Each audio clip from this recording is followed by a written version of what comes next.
Chers paroissiens de Saint-Pierre des Baobabs, bien le bonjour à vous. Aujourd'hui, j'ai le plaisir de vous présenter votre émission La vie de la paroisse. Pour inviter, nous allons recevoir la sœur Bernadette, qui est supérieure des sœurs de Jésus serviteur.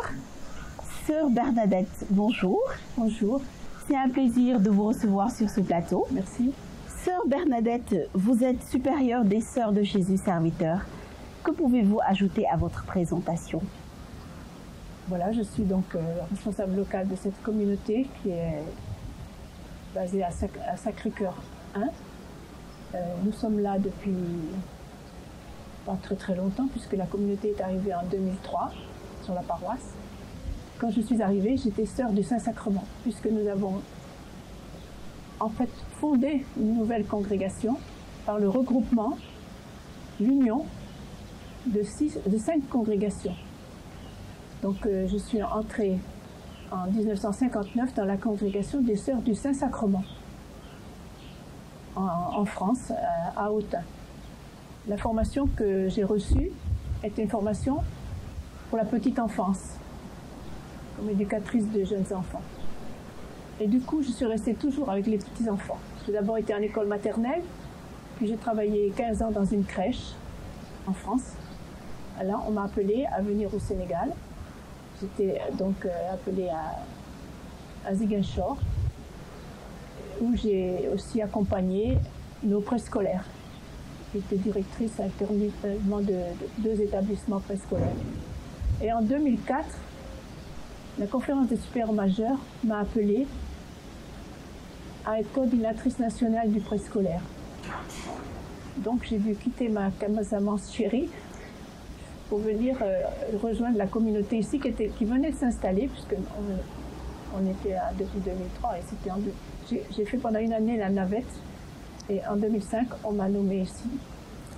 Très bien. Jusqu'en 2012.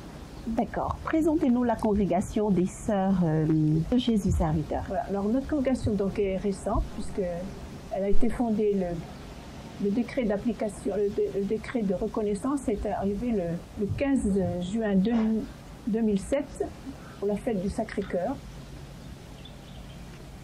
Mais elle avait été précédée de plusieurs années de cheminement entre ces congrégations qui s'étaient érigées en fédération. Nous étions la fédération ignatienne des Sœurs de Jésus serviteur. Ces années ont permis de se connaître, de découvrir ce que nous avions comme richesse en commun, et que nous avions un charisme commun. Une partie de notre charisme était vraiment commun, basé sur la spiritualité ignatienne. De sœurs du Saint-Sacrement, vous devenez sœur de Jésus serviteur. Y a-t-il une différence? Alors, pour beaucoup, il y avait des sœurs qui étaient avec un nom marial, d'autres avaient un nom fille de Marie, Notre-Dame, mais elles avaient toute une spiritualité ignatienne.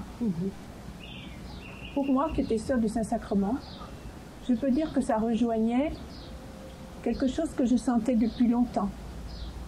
Pour moi, notre fondateur du Saint-Sacrement, il avait écrit dans ses premiers écrits « Les Sœurs du Saint-Sacrement, à l'imitation de Jésus et leur Sauveur, à l'imitation de Jésus, tout amour dans le Saint-Sacrement, serviront le prochain avec zèle et charité. » Alors pour moi, l'Eucharistie était liée au lavement des pieds.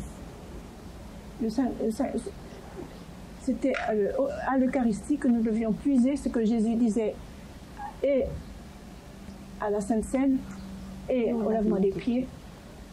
Faites ceci en mémoire de moi. Ce que j'ai fait, faites-le vous aussi.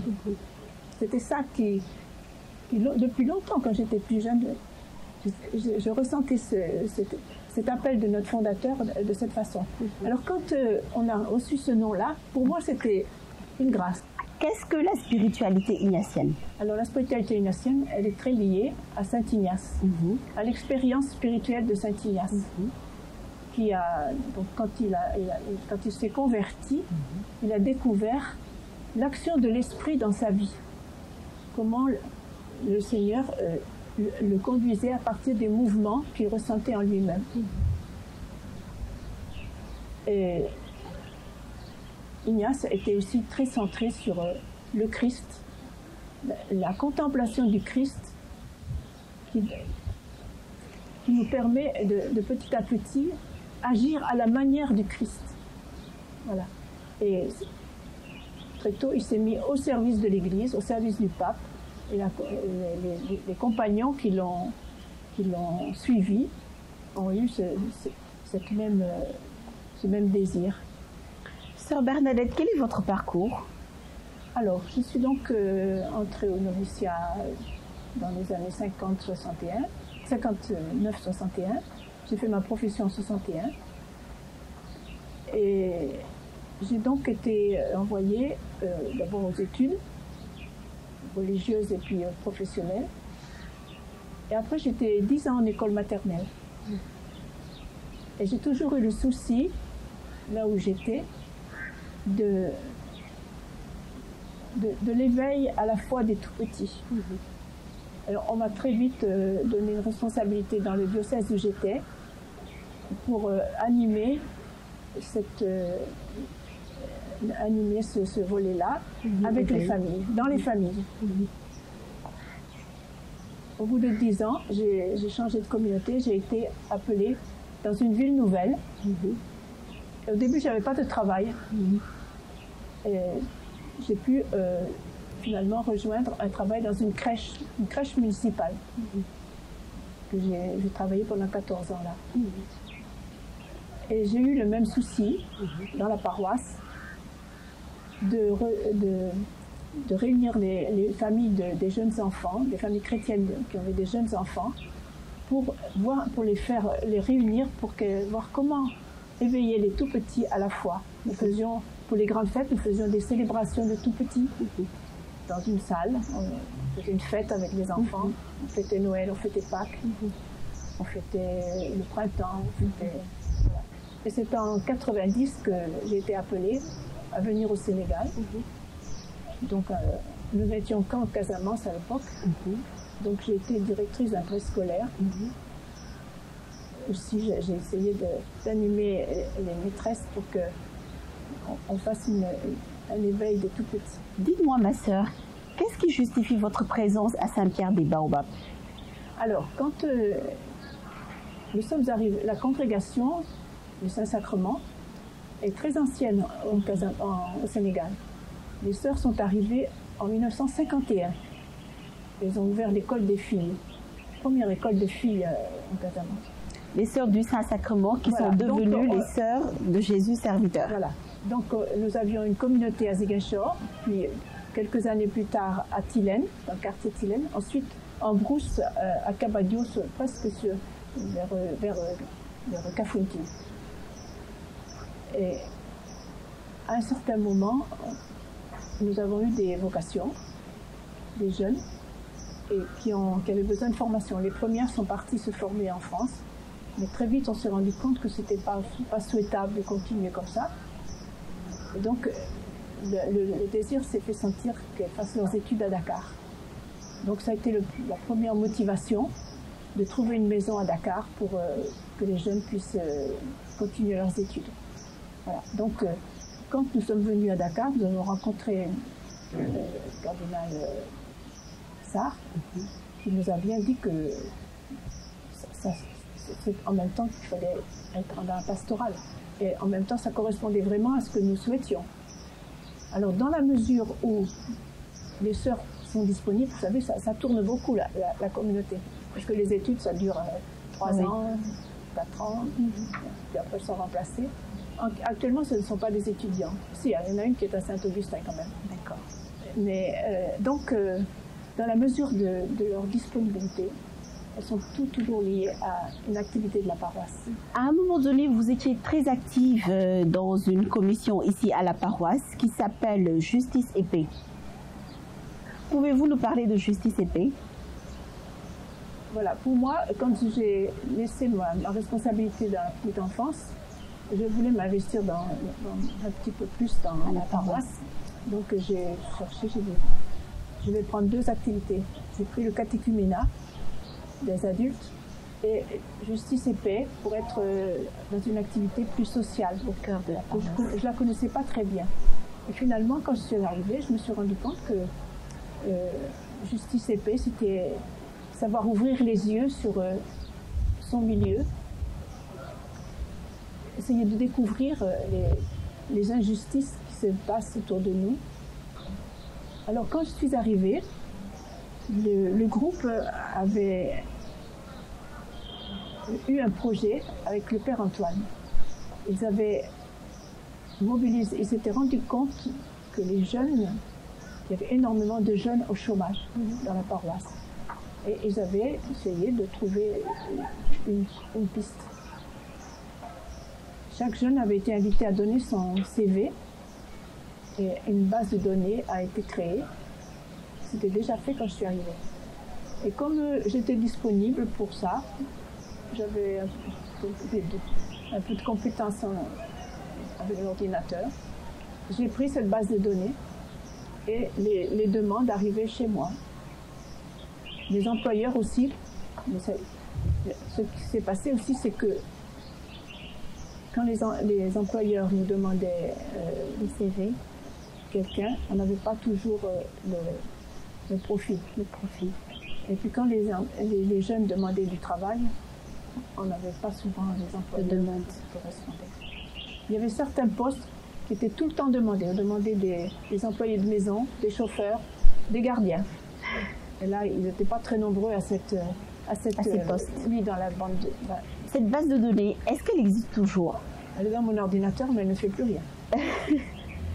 Très bien. À un moment donné, le père Victor est venu me voir avec la responsable de ANPJ. Voilà. Et on avait beaucoup espéré, parce qu'elle nous envoyait des offres d'emploi. Alors, j'avais jamais de retombées pour savoir si ça avait abouti. D'accord. Vous vous êtes beaucoup investi dans la sensibilisation et la formation des jeunes à l'entrepreneuriat au sein de la paroisse. Bon, notre groupe l'a fait, oui, notre groupe l'a fait. Et on a pu avoir une piste avec un paroissien qui a une école d'entrepreneuriat et qui a proposé de former un certain nombre de jeunes. Je crois que c'était une formation de 3 semaines. Je lui ai donné des noms. Il en a pris quelques-uns. Je pense qu'un ou deux ont pu, après, se lancer dans un entrepreneuriat. Pour les autres, je n'ai pas eu de nouvelles. Sœur Bernadette, votre fête patronale a lieu le jeudi saint, fête du lavement des pieds et de l'institution de l'Eucharistie. Quelle est la place de l'Eucharistie, aussi du service dans votre sacerdoce? Voilà, alors notre fête le jeudi saint, c'est un peu comme je vous l'ai dit tout à l'heure, ce lien entre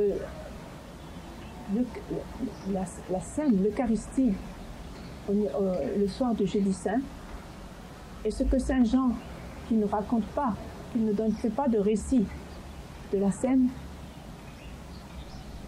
dit ce qui s'est passé au moment de ce repas, le lavement des pieds. Et dans chaque scène, le Christ dit « Faites ceci en mémoire de moi ». Qu'est-ce qu'il fait? Il se livre, il livre tout son amour dans l'Eucharistie. Ce qu'il va vivre dans sa passion et sa mort, c'est cela qu'il nous donne dans ce pain qu'il rompt devant ses disciples. Quand il dit « Faites ceci en mémoire de moi », c'est pas simplement de dire les paroles, c'est de les vivre. Et quand il lave les pieds de ses disciples, il dit « Ce que j'ai fait, faites-le vous aussi à vos frères ». C'est le lien que je fais entre l'Eucharistie et le service. C'est-à-dire que l'Eucharistie m'appelle à donner ma vie comme Jésus dans le service. Tout à l'heure, vous disiez qu'il y a une étudiante qui est de vous, à Saint-Augustin. Comment se porte la santé vocationnelle de votre congrégation? Alors, notre congrégation a toujours eu un noviciat qui se poursuivit. Actuellement, elles sont 6 en noviciat, 2 en deuxième année, 3 en deuxième année, 3 en première année. Le postulat se trouve au Cameroun. Elles y sont 3 aussi. Ils viendront sans doute, si elles continuent leur parcours, elles viendront en septembre. Nous avons des jeunes qui fréquentent nos communautés et qui apprennent à nous connaître et nous à les connaître. En Casamance, elles sont 3, je crois. Il y en a aussi au Cameroun, puisque nous sommes au Cameroun autant qu'au Sénégal. Quel est votre plus grand souhait pour la paroisse? Mon plus grand souhait pour la paroisse, c'est ce que je ressens, que j'ai ressenti justement dans cet abandon petit à petit de Justice et Paix, c'est qu'on a du mal à s'engager, à donner tout son temps et sa compétence pour la paroisse. Et peut-être aussi qu'on soit davantage tourné vers les périphéries de notre paroisse.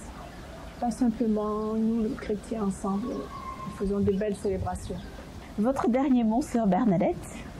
C'est de vous dire merci, de nous faire connaître et la joie de pouvoir partager ce qui est notre richesse. Ce fut un plaisir de vous avoir accueilli sur ce plateau. Chers paroissiens, nous étions avec sœur Bernadette, vous l'avez tous entendu. Son souhait serait que Justice et Paix reprenne du grain. La balle est dans votre camp. À vous de discuter avec les personnes qu'il faut pour que Justice et Paix reviennent sur la table. En attendant la prochaine émission, nous vous invitons à répondre à la question en commentaire de cette vidéo.